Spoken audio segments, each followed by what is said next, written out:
So welcome to our GCP Security Master Programs. Today will be our first lecture, and we'll start with GCP Associate Cloud Engineer. So today we'll focus on how we can prepare for these examinations, what are the contents of Associate Cloud Engineer, and what Google expect us to learn before appearing for these examinations. So let's start. So in the table of content, I have prepared we'll first discuss GCP's exam contents. Then we'll discuss on basics of cloud computing. Then we'll see the differences in deployment on cloud as well as versus on-prem. Then cloud deployment and service models like IaaS, PaaS, and SaaS. What are those? What is private cloud? What is public cloud? And what is hybrid cloud? We'll discuss that. Then we'll see the cloud service providers customers growth for 2024. Then we'll also discuss on becoming an ACE certified, benefit of becoming an ACE certified, which is Associate Cloud Engineer certifications.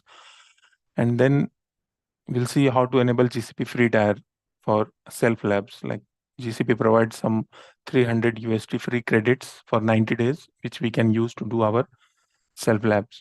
So we'll see how to enable that. Then we'll see what are GCP regions and zone. Then GCP resource hierarchy, like how resources are placed inside GCP, what is the hierarchy it follows. And basis on that hierarchy, we'll see how to apply organization policies to that resource hierarchy. And then finally, if time permits, we'll see about the IAM theory and lab. So let's start with what to expect in examination. So ACE exams validate fundamental skills to deploy and maintain cloud projects.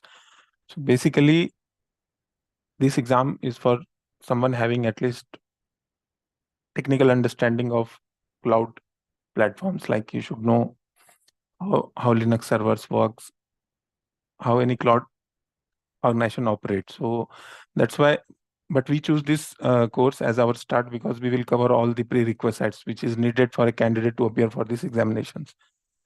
So if you see, according to syllabus of the exam, it has been divided into 5 sections, section 1 to 5, and according to its weightage, it's here 20% and all. So I've simplified it in one diagram because it's two more theory as per Google. If you see like setting up a cloud environment solution, planning and configuring. So it's not much readable, I will say. So that's why I have prepared this, which we can understand quickly. Like in setting up a cloud solution, which is 20% of the examination. So basically here, what we need to do is you should know how to create a project, how to do billing related configurations. Like in creating a project, what are the prerequisites required for creating a project? And if we create a new project in GCP, how to attach a billing account into that? Because without enabling billing account, you won't be able to host your services because it's all chargeable, right? So that's why. So this is the first section. And then the another section, which is of 17.5% weightage, is planning and configuring a cloud solution. So once you set up a project and associated a billing account into that, then we need to focus on what sort of virtual machines we will use. Like depending on the use, if we are having a very huge workload, then definitely we'll go with some big virtual machines. But suppose if we are having a very lightweight application or any lightweight requirement, then we will go with smaller VM types. We'll discuss all those in coming slides. And then storage types, which type of storage we'll use. In networking, how we will set up our network. So basically, for one component to communicate with another component, we need to set up network. And in GCP, there is a complete set of networking. Like in VPC, we can define all networking things. We'll see how it works. So this is planning and configuring a cloud solution, and then deploying and implementing a cloud solution. So basically, once you are done with planning, then it's the phase of deploying those services. Like if you have finalized a virtual machine, then in deploying section, you will actually run that virtual machines with all the components in one place. Like to run a virtual machine, you will have to decide the virtual machine types, then storage type, which type of storage you want to use, then what sort of networking you have done.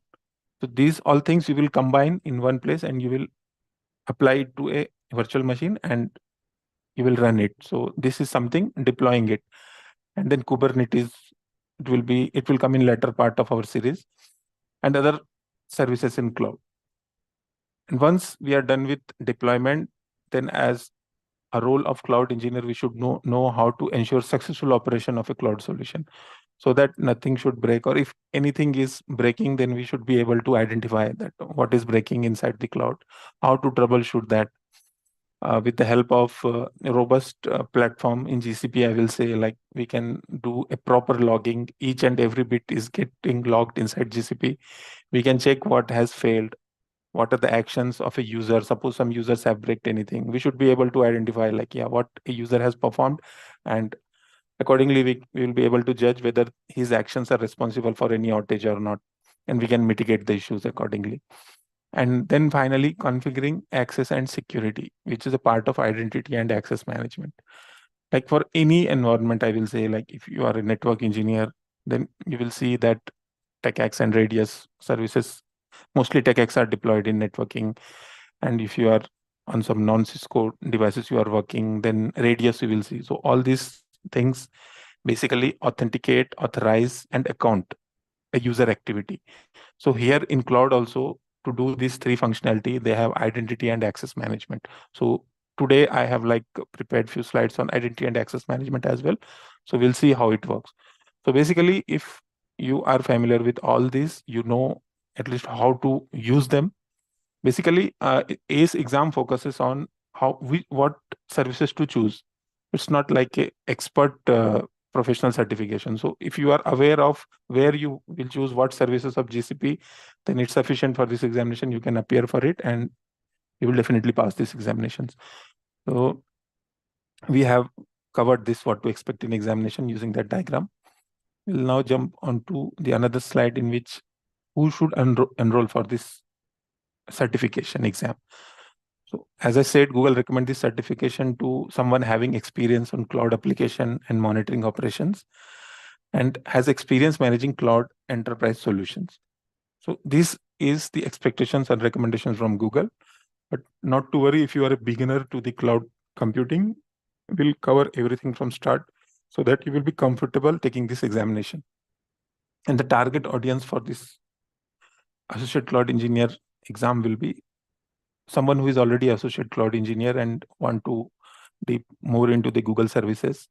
Any on-prem network security database engineer interested in cloud technology, because nowadays most of the resume you will see are hybrid type resume, I will say. Like if you are working as a network engineer also, you will see in JD experiences on cloud platform will be a plus. They will mention like that. Or sometimes you will see that you should be knowing at least one of the cloud provider.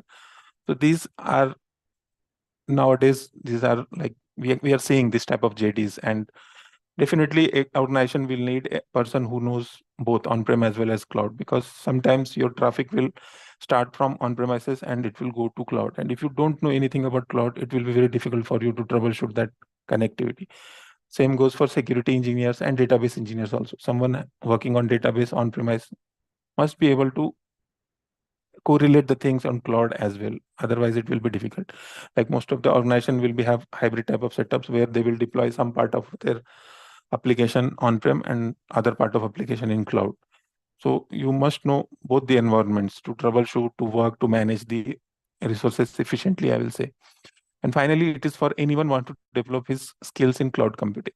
So it's always worth to learn about cloud computing, because in future you will see that most of the organization will migrate to cloud. And now today also, if we take an example, like most of the organization are already moved to cloud. If they are not fully migrated to cloud, at least they are having some part of their hostings onto the cloud. So it will definitely help us. So we'll directly start now. Why cloud computing? So like everywhere we are seeing that cloud is going to change the enterprise models. Cloud will like in future we'll see everything in cloud. So what is the benefit? Why cloud computing? So there are multiple factors on which you can decide why cloud is crucial for you. But the most common 5 topics which we usually see on internet and other platforms are this, like it's flexible, first of all.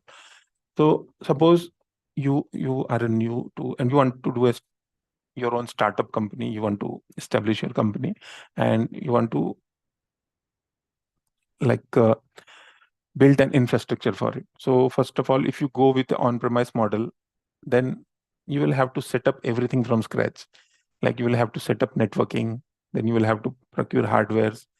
It's very difficult, like, and you will have to hire multiple resources as well.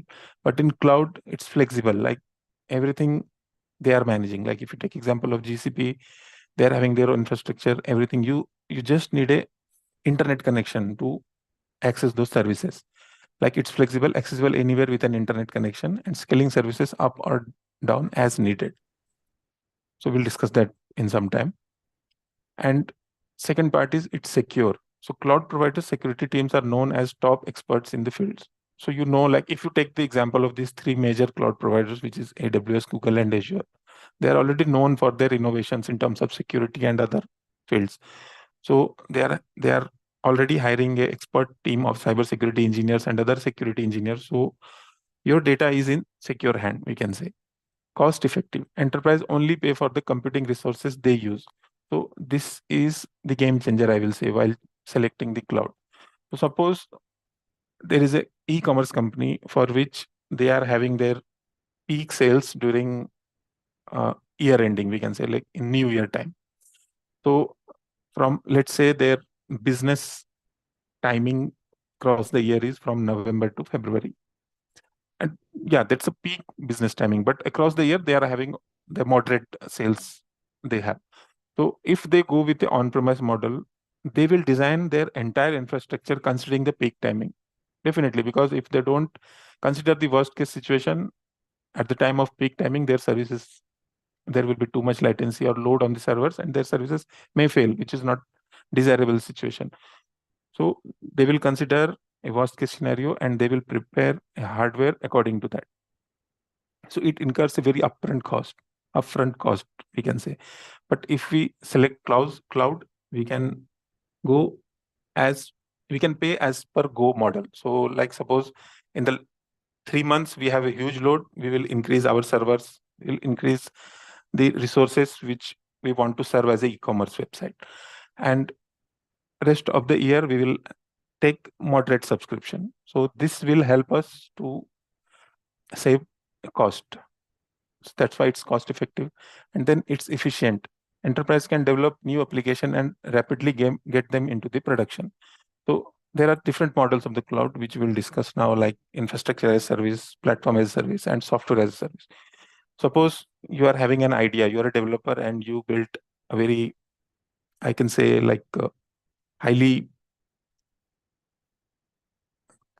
you are a highly skilled developer and you built a software which you know that it will become popular if it reach to everyone on internet. So what you can do is you can take service software as a service from GCP, and you can upload your code directly into the environment so that your code will get into production in a very less time, and your software will be known to everyone. Like you can run it into the production world directly, like without thinking much more about how to build the infrastructure, how to build a platform. You can directly use your software using software as a service.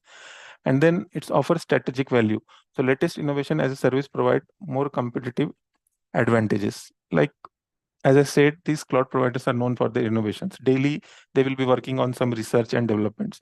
So we don't need to worry about like the latest technology. If something is latest comes into the cloud provider, from whoever you have taken the subscription, they will provide you that latest technology, and you will be more sort of consumer. So you will consume that technology without worrying about the research and development, because it is only taken care. It is already taken care by the cloud providers. So these are the few benefits like which you get while when you adopt cloud computing. So that's why it's popular.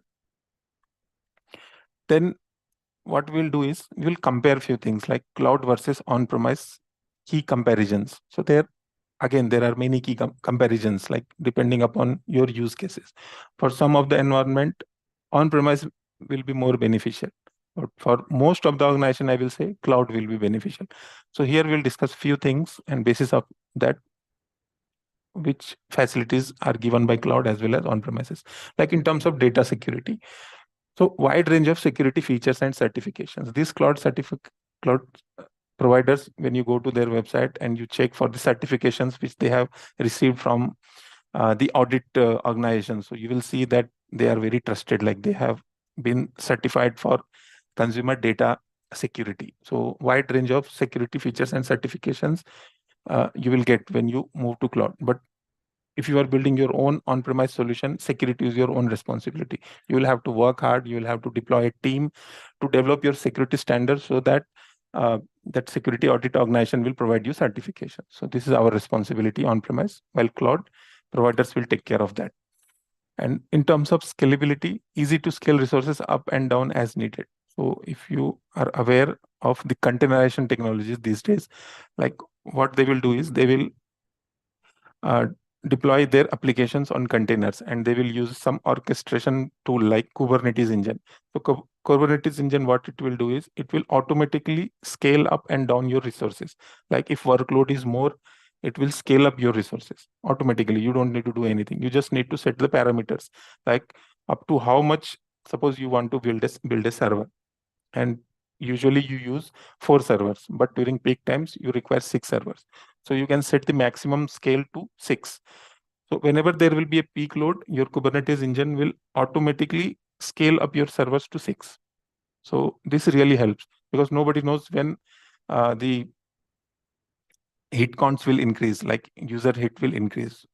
You can definitely know that uh, by deploying a team who can monitor the hit counts from the user side. But definitely it will again cost you more. So better you go with cloud and scale your services up and down as needed. And in on-premises, as I said, it's complicated and expensive to scale. And then cost, if it, as we already discussed, that pay-as-you-go model help you save cost. And in on-premises, you will have to incur upfront capital cost for hardware support, etc. Then accessibility, again, an active internet connection can help to access your resources onto the cloud. And on-premise, you need to set up your own network. Compliance. So if you take a cloud provider and you are new to, like you are a startup and you don't want to worry about the compliances, regulations. Like if you go to some countries, Europe, there will be EU regulations that your company should work according to EU regulations only. So cloud providers already know that. They are spanning their infrastructure across the globe. So they are well aware of the regulations across the globe.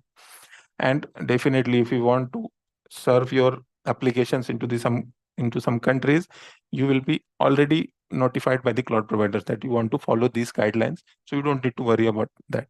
But when it comes to on-premises, organization is responsible for ensuring compliance.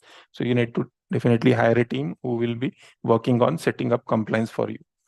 So these are the things. So definitely, if you are a big organization which you already, like you have spanned across the globe from years, then you can continue with on-premises.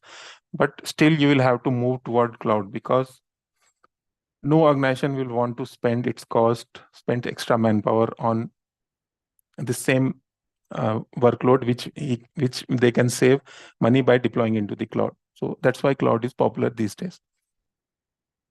And when it comes to types of cloud computing, so basically somebody will ask you, like, what are the types of cloud computing? So here there are two divisions, I can say. One is based on deployments model and another is based on service model. So what does it means? So basically how you deploy your cloud solution. Suppose I want to build a cloud for me and my employees only. Like I'm an organization and I want to build a cloud solution where no external party can access that. So what I will do is I will build my own cloud and I will host my resource, everything, all the cost, all the maintenance I will do on my own. So this is called as private cloud. And in public cloud, like the offerings from GCP, Azure, AWS, whatever we are seeing, or other cloud providers, these are all public cloud. Like you can connect to them via using internet and they can span their resources over internet as well. And in hybrid cloud, like this is the most popular types of cloud hosting, because most of the organization, what they will do is they will do some of their hosting inside their on-premises and some of the hostings in cloud. So this type of setup where on-premise is communicating with cloud is called as hybrid cloud. Like you are taking the advantage of private as well as public cloud in this. And then based on the service models, like what type of service you want to use in cloud, you will get these three functionalities like infrastructure as a service, platform as a service, and software as a service. We'll discuss in details about this in next slides. So cloud deployment types. In this, as we discussed, private cloud is usually managed via internal resources and is not accessible to anyone outside the organization. Organization become responsible for all the management and maintenance of the data centers, which can prove to be quite resource intensive, definitely. Because you are building your own cloud solutions, you will have to engage resources accordingly. And then in public cloud, unlike private cloud, the services on the public cloud are available to anyone who want to use or purchase them. Like the example of public cloud will be GCP, AWS, and Azure, as we discussed. These services could be free or sold on demand. Like if you are using free tier, you will get some free services. And if you want to deploy a production application, definitely you will go with paying model, where users only have to pay per usage for the CPU cycle, storage, or bandwidth they consume. So you will only pay for the resources you consume over the cloud.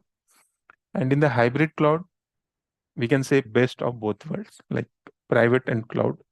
You will get the functionalities of both. Allows a shift of workload between a private and public cloud as the computing and cost requirement changes.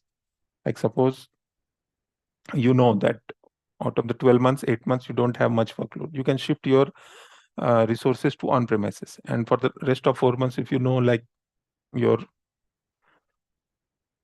input hits will increase, then you can shift your workload to the cloud. So accordingly, you can manage between on-premise and cloud, and you can save your money. In short, a hybrid cloud offers the benefit of a private cloud, public cloud without its security issues. Yeah, security is also a big concern. Like suppose some database or storage is there for your organization, which is very crucial and it contains a very highly sensitive data. You will definitely don't want to keep it into the cloud because anyway, if it is secure also, you don't want to compromise with your sensitive data. So what you will do is you will reside your data inside your on-premise data centers, and the front end or the application you can migrate to the cloud. So that in this way, you have distributed the workload and saved the cost, as well as you have not compromised with the security of your data. So that's why hybrid cloud is most popular, we can say these days. And then again, the cloud services model. So in this infrastructure as a service. So basically, if you want to migrate to cloud, so you will use this infrastructure as a service. Service provider is responsible for providing server, storage, and networking over a virtual interface.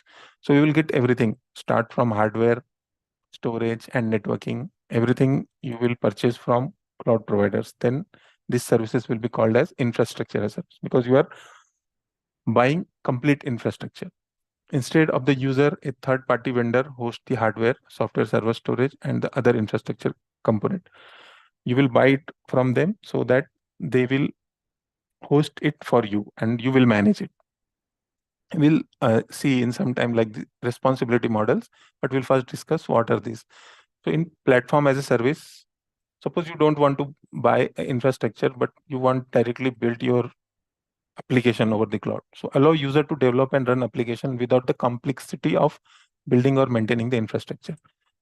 So you can do this. This allows organization to focus on the deployment and management of their application by freeing them of the responsibility of software maintenance, planning, and resource procurement. So suppose you don't want to worry about the server OS or server hardware. What you will do is you will go with the platform as a service because you directly want to build your application into the existing infrastructure. And then finally, software as a service like this Office 365, Microsoft Teams, and Outlook. These services provided by Azure is well known as a software as a service. So we are directly consuming the services without worrying about how to deploy them and anything. Pay and start consuming. So you just pay, you take a subscription, and you can start consuming them. So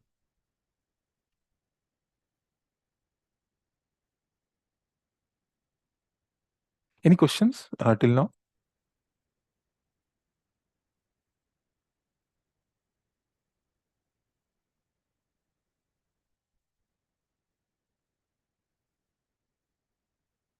Okay, if not, we'll continue. So if we see cloud service providers customer growth,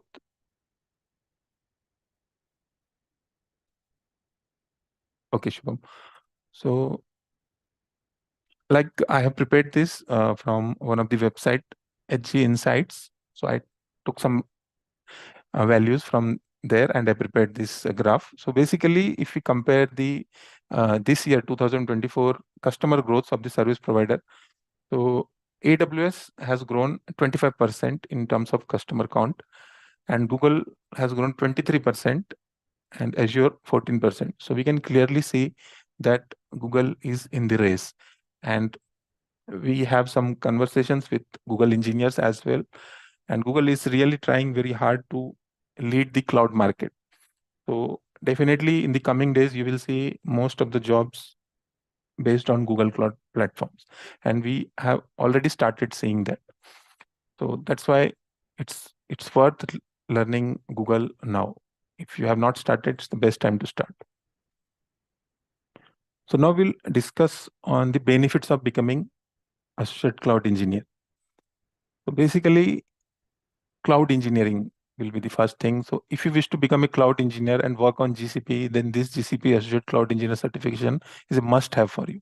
Suppose you are working on any domain, but you want to move into the cloud, and if you want to choose GCP, then Associate Cloud Engineer is the best way to start, I will say, because you are already a technical person.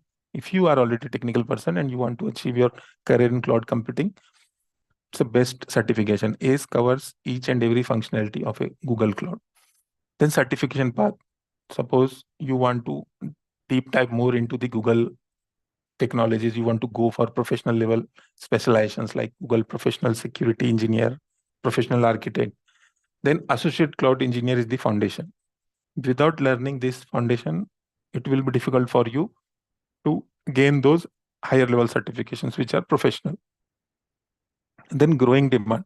You can apply for a GCP Cloud Engineer role in major product and service based companies.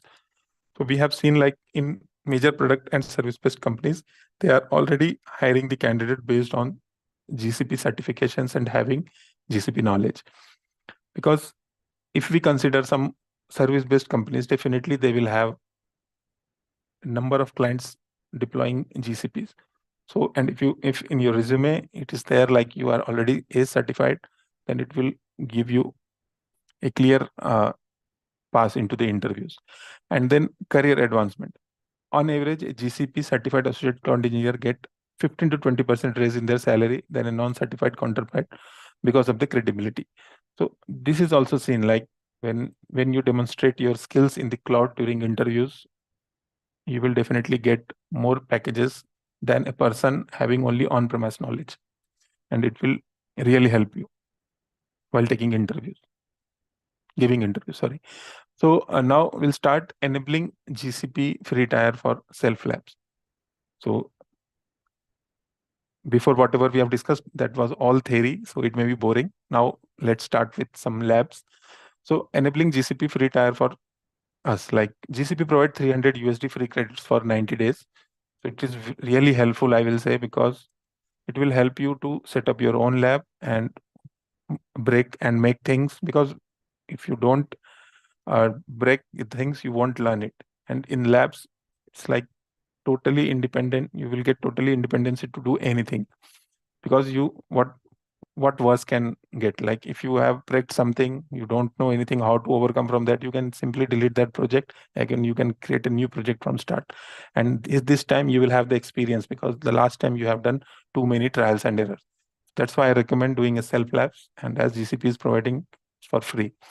So you won't be charged until you activate your full paid account. So that's also a good point.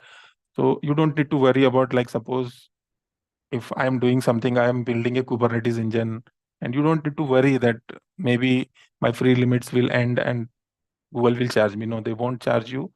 They will first take a confirmation from you after your free credits are over, that whether you want to activate a full trial or not. If you don't want to activate, no issues. They won't charge anything. 20 plus products with free tier. So most of the products which we are used in day-to-day cloud activities are free. So that is good. So we'll see on how to set up our free tier account, you need below to create your own free tier. These things you must have to create your free tier account. A Gmail account, a valid Gmail account is needed. Credit and debit card information they will ask, because they will deduct 2 rupees to verify your account. And once the verification is done, they will credit it back. Also nowadays GCP is asking to verify accounts as well, because what people will do is they will take 4 to 5 trials. So GCP is tracking those accounts, and that's why they ask for identity and address proof. So for one person, they will now allow only one free trial account. So let's see how to create that. So we'll go to GCP Cloud Console. I already have my free trial account, but I will show you like how to create one for you.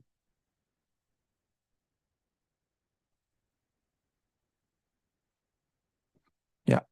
So if you type Google Cloud Console into the browser, the first you will get Google Cloud Console. GCP, you have to click here, and here you will see a console option is there. So you should be logged in with the Gmail account. That's why I'm switching to my Gmail account. So this is my Gmail account, rohit.mishra new40@gmail.com. And now I will go to console.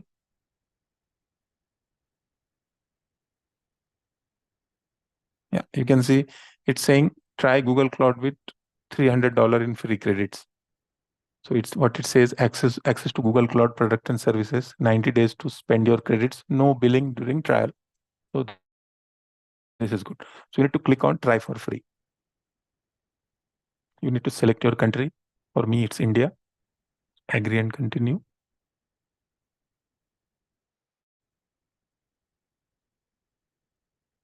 Yeah. So here you need to create your new payment profile. So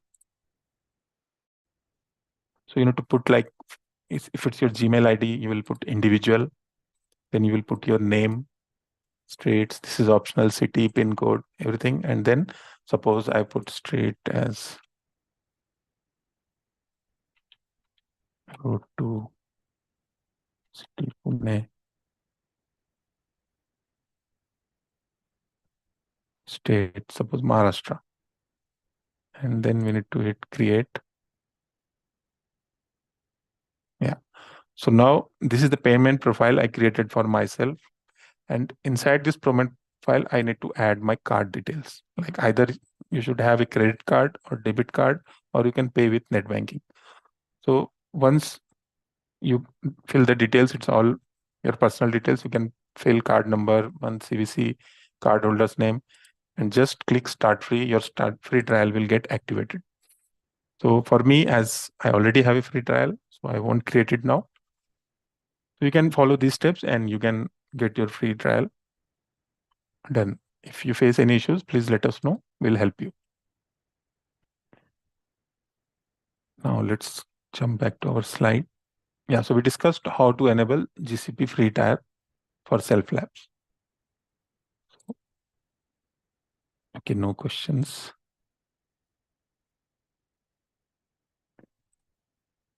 Then now when it comes to GCP, so you will see that GCP operates in regions and zones. So we should, before starting anything, we should know like what are GCP regions and zones. So we'll discuss this one by one. So as of now, like you can see, GCP has total 40 regions across globe. They have 121 zones. They have 187 network edge locations, and they are available in 200 plus countries and territories. So these numbers are quickly changing. Like they are doing a very, like they are working on increasing their region and zones count like in each quarter, I can say. So you can see they are mentioning like that coming soon. Google Cloud will continue expanding into the following region: Mexico, Malaysia, Thailand, New Zealand, Greece, Norway, Austria, and Sweden. So there will be one region, and inside one region, there will be, by default, there will be 3 zones. So let's discuss it using Google reference document.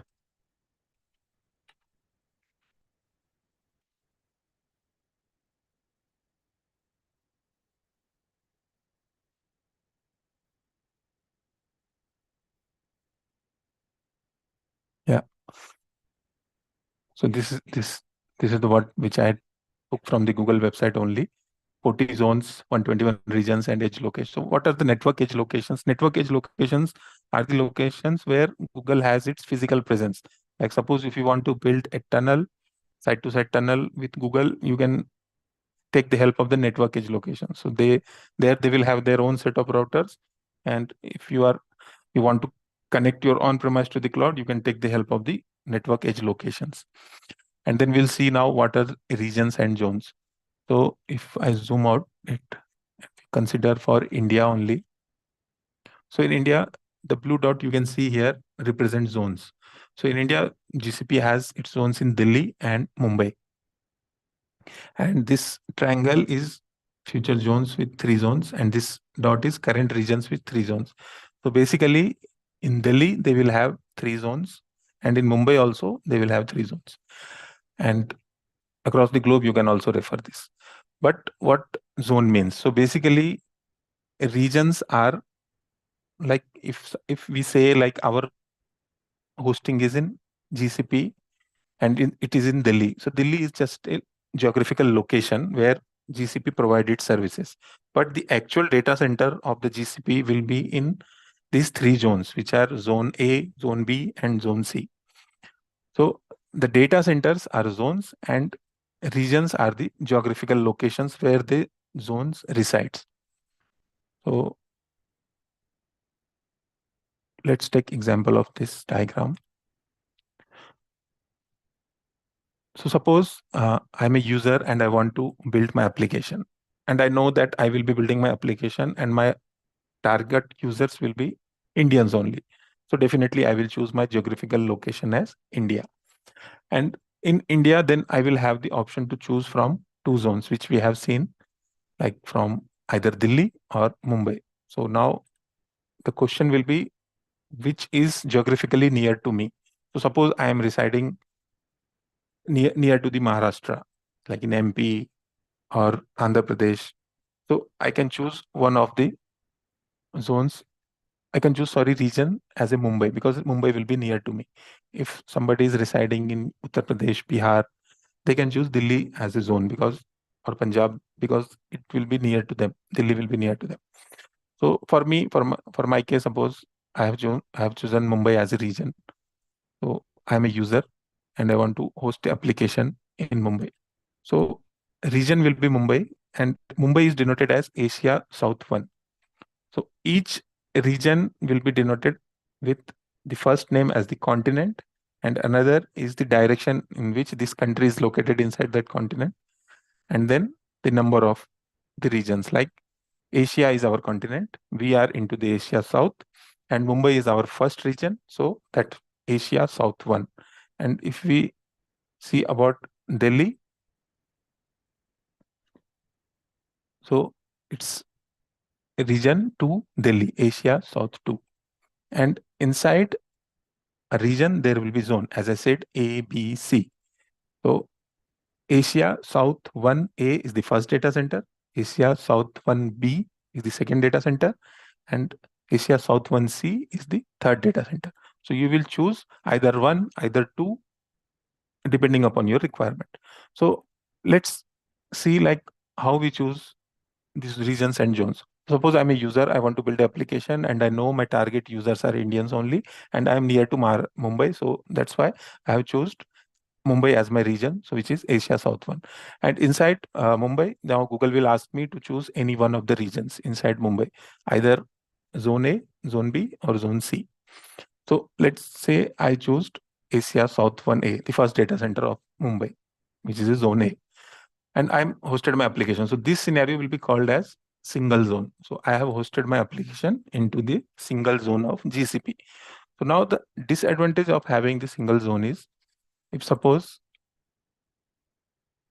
some issue happens here or some outage is inside this zone, because in a data center outage can happen. Like suppose water logging is there, or suppose complete area power is gone and your data center is operating on backups, but after few days that backup is also drained. So definitely you will lose access to the complete data center.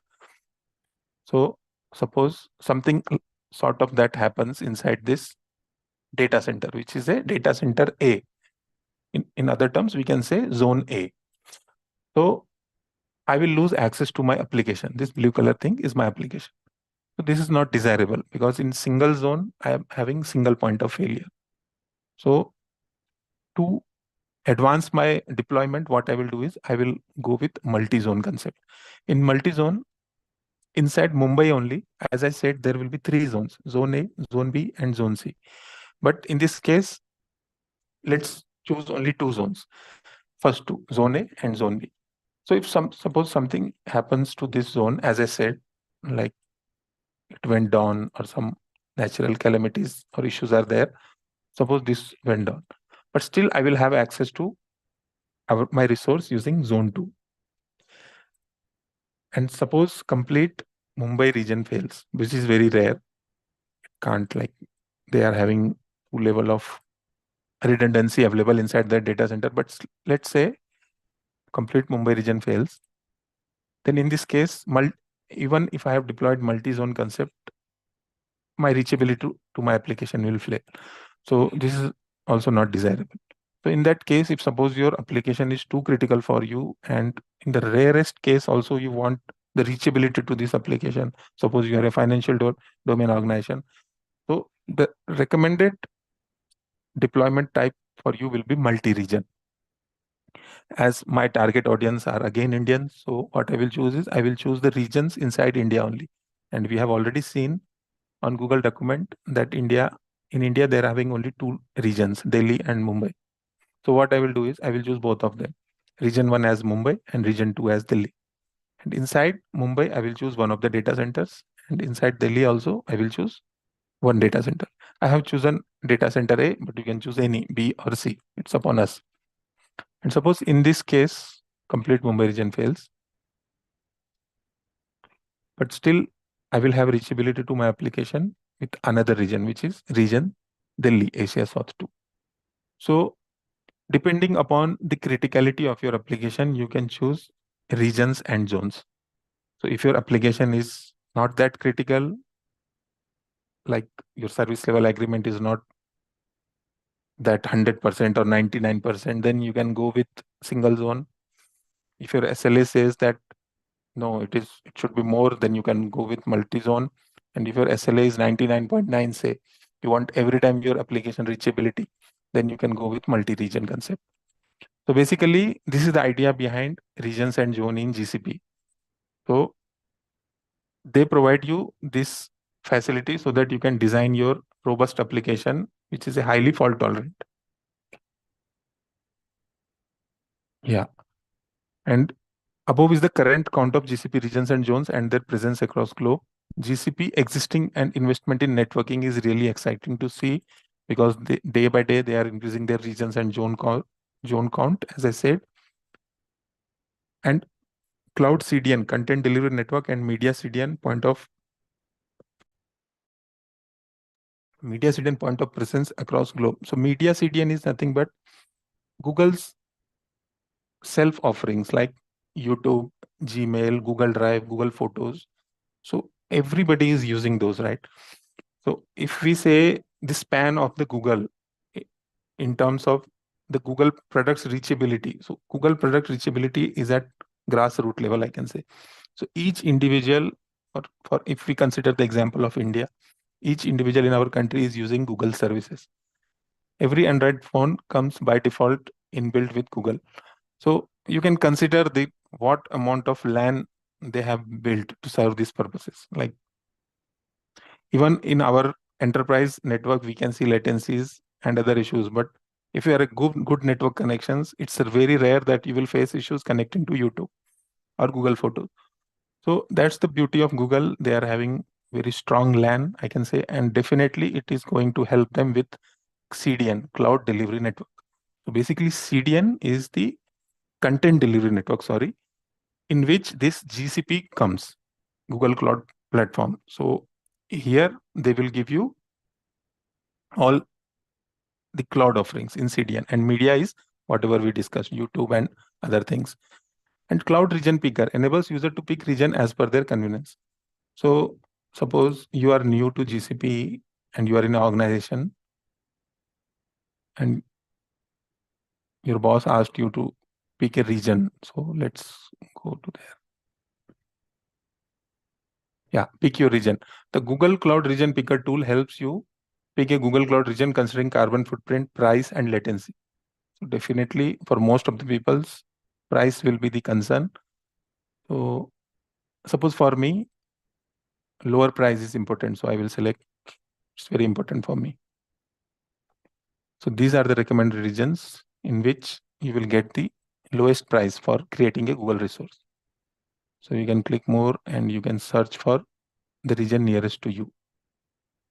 So if we see there is no regions nearest to us, like in Asia, we don't have that cost-effective regions. But definitely, if you want to host your application in US, North America, Europe, then you can choose one of them. So accordingly, if you don't worry about price, but you worry about nature, like lower carbon footprints, the data center should not emit more pollutions. So you can select this, and you can see these are the data centers which are really saving our planet, we can say, because they are having lower carbon footprints. And suppose this is also not your requirement, your boss asked you to select a region which is having very lower latency. So this is again for financial domain companies, this is very important because in every second they will do hundreds of thousands of transactions and latency is very critical for them. So we'll select this. And here there are other filters also, like where is your traffic coming from? So let's select India. Yeah, so it will show you the location near to us, like Delhi. So Delhi will have lower latency. You can go with Delhi. And suppose I choose all. I need everything in India. So nothing is there like in India. You will have to choose either from Europe or US. So accordingly, there are too many criterias.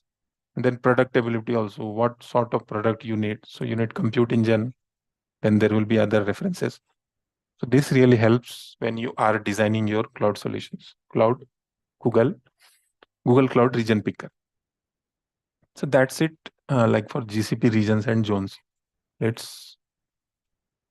me ask if any questions.